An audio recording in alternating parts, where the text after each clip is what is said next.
Alan, welcome in. Tell folks who don't know where you are your question for Steve Moore.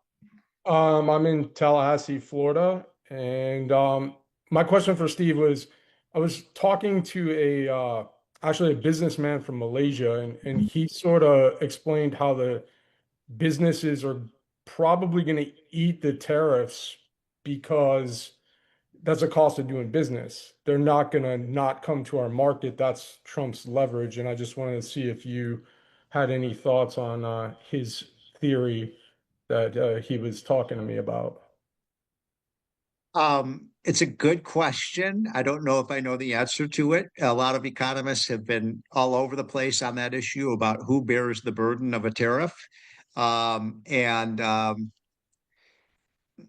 so I guess I'm just going to kind of punt on this and say some of the cost of the tariffs will be borne by the businesses. So for example, if we put a tariff on the French wine, for example, that the French wine companies will have to, lower their profit margins. But I do think some of that tax eventually gets passed on to the consumer. And so I think, what ratio that is, I don't really know, but I'm uncomfortable with this argument that tariffs won't cause higher inflation. I think they will cause higher prices in some of those products where the tariffs apply. Okay.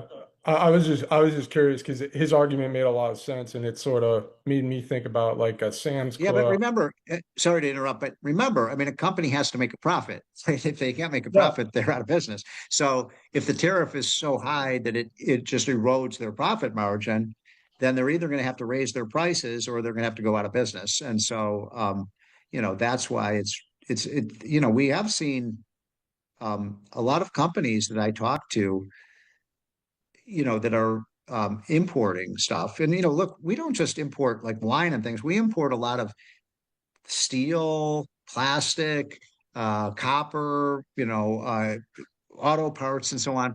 And those I don't think Trump fully appreciates that.